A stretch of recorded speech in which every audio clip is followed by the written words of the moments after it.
My Audrina, Part 3. Home again. As we drove our long, curving drive, I saw Papa standing on the front porch as if he'd known in advance this was our day to come home. He towered there, a formidable giant, wearing a spanking new white suit, white shoes, with a bright blue shirt, and a white tie with silver and blue diagonal strips. I quivered and looked at Arden, whose eyes met mine with a great deal of apprehension. What would Papa do? With one hand I clung to Arden's arm. My other held Sylvia's, as all three of us slowly ascended the steps to the front porch. At the time, Papa's fiery gaze clashed with mine, silently accusing me of betraying him and failing him. Then, done with me, he turned those dark, piercing eyes on Arden, as if to weigh him and his strength as an opponent. Papa smiled warmly and thrust out his huge hand as my new husband to shake. "Well," he said generally, "how nice to see all of you again." I was proud to see Arden didn't wince. To squeeze too firmly in a friendly handshake was Papa's way of determining a man's physical strength and emotional character. He knew his powerful grip hurt, and a man who grimaced was crossed off the list and labeled weak. Turning to me then, he said, "You have disappointed me deeply." Casually he patted Sylvia on the top of her head. 3 times he kissed my cheeks, one, then the other, but at the same time he managed to reach behind me to pinch my bottom so hard I wanted to cry out. This kind of pinch was meant to test a woman's endurance, and her reactions were noted, labeled, and filed. Let him label me as he would. "Don't you ever pinch me like that again," I said fiercely. "That hurts, and I don't like it.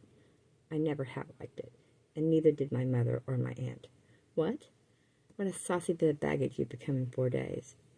Then he reached to playfully pat my cheek, and it felt like a slap. "You didn't need to elope, my sweetheart.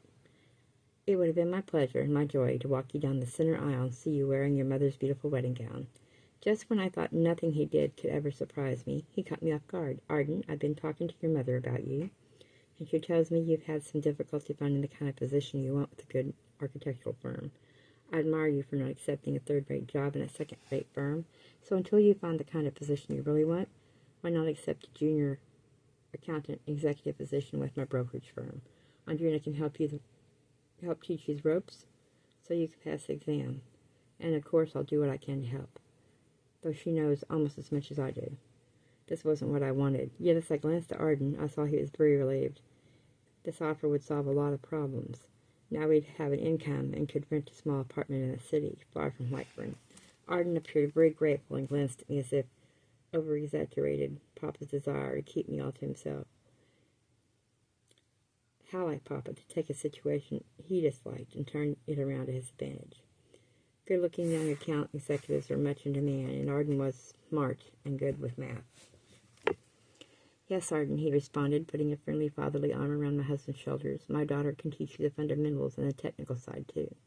His voice was smooth, very relaxed.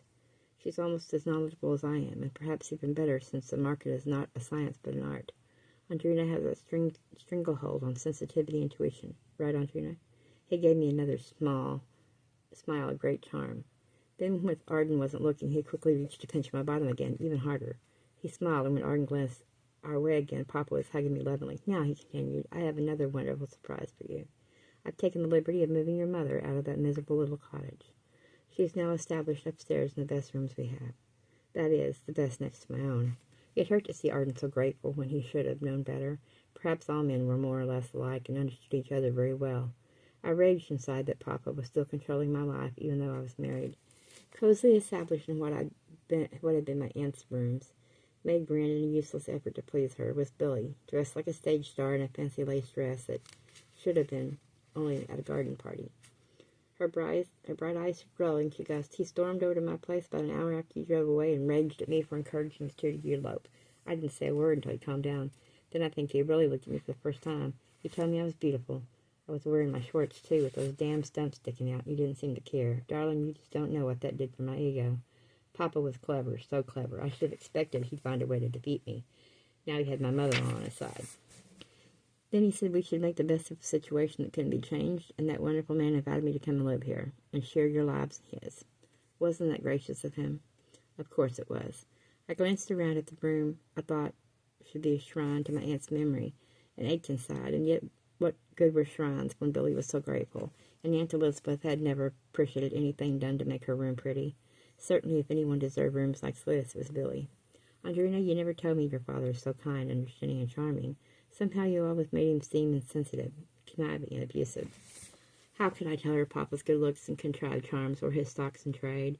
He used them all on women, young, middle-aged, and old. 90% of his clients were wealthy older women who totally depended on his advice, and the other 10% were wealthy men too old to have good judgment of their own.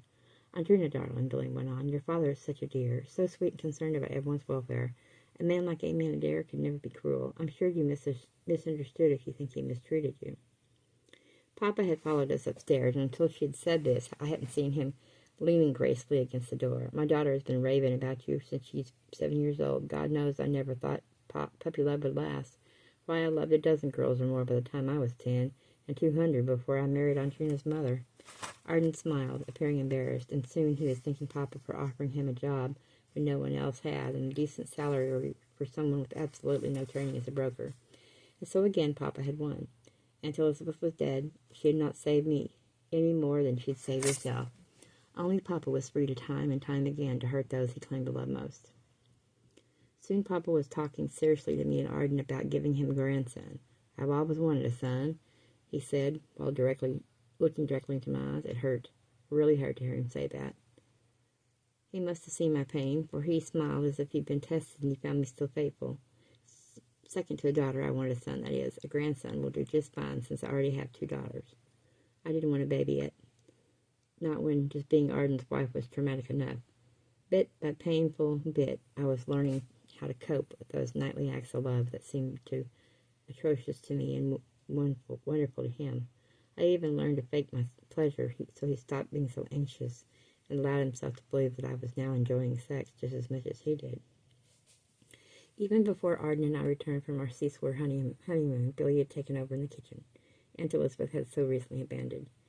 Billy had her high stool there, carried over with most of her other belongings, by my own father, who detested doing physical labor. I watched him as he watched her with admiration. How do you do it, Billy? Why do you even want to? Why don't you tell me to hire servants to wait on you? Oh, no, Damien, it's the least I can do to repay you for all that you're doing for us. I'm so grateful that you wanted me and have welcomed my son as your own,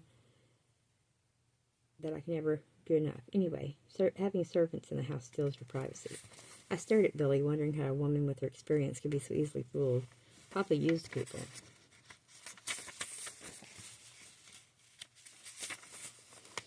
Didn't she realize that she was saving him tons of money by being his housekeeper and cook, and that generous offer to hire servants was also fraud, calculated to make her feel she wasn't being used? Audrina, said Billy one day when I'd been married about 2 months and Arden was still studying for his broker's exam, I've been watching Sylvia. For some reason she dislikes me and would like to see me gone. I'm trying to think as she might think.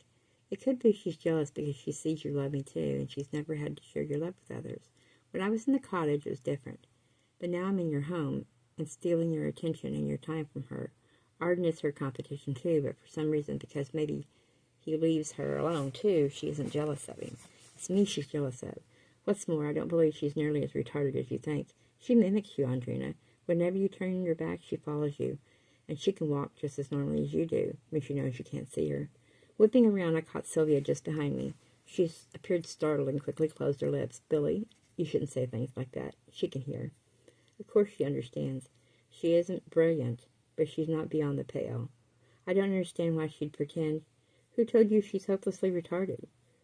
Sylvia had drifted off into the hall, tugging at Billy's little red cart. As I watched, she sat up on it and began to shove herself along in Billy's fashion. Papa didn't bring her home until she was more than 2.5 years old. He told me what her doctors had told him. I admire Damien Adair a great deal, although I don't admire the way he's burdened your life with the care of your younger sister, especially when he could afford to pay for a nurse to care for her, or better, a therapist to train her. Do what you can to teach your skills and continue with your speech training. Don't give up on Sylvia, even if those doctors gave what they thought was an honest evaluation. Mistakes are often made. There is always hope and a chance for improvement. In the months that followed, Billy convinced me that perhaps I had misjudged my father after all. She obviously adored him, even worshipped him. He ignored her legless condition and treated her with such gallantry he surprised me and pleased Arden. Papa even had a special wheelchair custom-made for Billy. He hated a little red cart with a passion, though the fancy, our kind of chair with concealed wheels didn't speed around fast enough for her. She'd never use that chair unless Papa was around. Arden worked like an Egyptian slave in the day, then studied half the night, trying to remember all he needed to know for his broker exams. It was what he said he wanted, but I knew his heart wasn't in it. Arden, if you don't want to be a broker, give it up and do something else. I do want it. Go on, teach. Now, that will give you several kind of tests to judge your reading ability and comprehension of the written word. Then comes your verbal ability, and you'll have to understand what you're saying, which goes without saying. Answer, please. Would you rather paint a picture, look at a picture, or sell a picture? Paint a picture, Arden said quickly. Frowning, I shook my head. Second question. Would you rather read a book, write a book, or sell a book? Write a book, but I guess that's wrong. The right answer is sell a book, sell a picture, right? After 3 failures came the passing exam, and my husband became a Wall Street cowboy. One day when my work was through, I wandered into the room where my mother's piano was. I smiled ironically to myself and pulled out Aunt Mercy Marie's photograph and set it on the grand piano. Who would have ever thought I'd do such a crazy thing on my own? Perhaps it was because I was thinking about my aunt and how I'd missed her funeral. To make up for that, I went off into the graveyard to put flowers on her grave. And on my mother's grave, too. Never, never did I bring any flowers for the first Audrina. In the memory of them, I began my own tea time, as I began the routine once performed by 2 older sisters. A weird sensation of time repeating itself stole over me. Lucilla, said the fat-faced woman I was speaking for, what a lovely girl your 3rd daughter is. Sylvia, such a beautiful name. Who's Sylvia? There used to be an old song about a girl named Sylvia. Lucilla, play that song again for me. Of course, Mercy Marie. Isn't she beautiful, my sweet Sylvia? I think she's the most beautiful of all my 3 girls. I banged out some tune on the piano that was pitifully amateurish, but like a marionette controlled by fate, I couldn't quite quit once I'd begun my act. Smiling, I handed Sylvia a cookie. And now you talk for the lady in the photograph. Jumping to her feet with surprising agility, Sylvia ran to the piano, seized up the photograph of Aunt Mercy Marie, and hurled it into the fireplace. How dare you do that, I yelled. That was the only picture we had of our mother's best friend.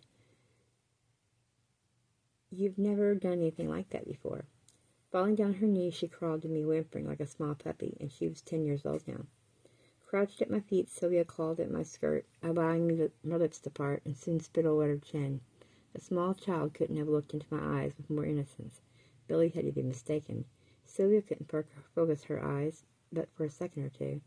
In my dreams that night, while Arden slept peacefully at my side, it seemed I heard drums beating, natives chanting, animals howled. Bolting awake, I started to wake up at Arden, then decided the animal howling was Sylvia. I ran to her room to take her into my bed. What's wrong, darling? What's wrong? I swear I think she said bad, bad, bad, but I wasn't really sure. Did you say bad? Her aqua eyes were wide with fright. No, it's not bad that you can talk. Oh, Sylvia, I've tried so hard to teach you, and at last you're trying. You've had a bad dream, that's all. Go back to sleep.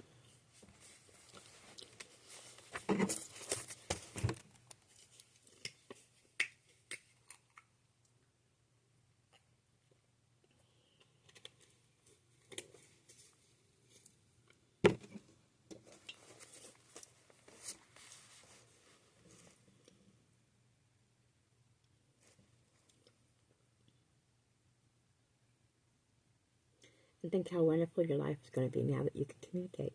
Yes, I told myself as I snuggled up close to Arden, linking his arms about me, but when he wasn't passionate, that's like all it was, a bad dream Sylvia had. Thanksgiving Day was a week away. I was more or less happy as I sat with Billy in the kitchen and planned a menu. Yet I still treaded the long halls like a child, still taking care not to step on any of the colorful dramatic patterns and stained glass windows cast on the floor. I'd stop and stare for long moments at the rainbows on the walls, just as I had when I was a child. My memories of childhood were still so hazy.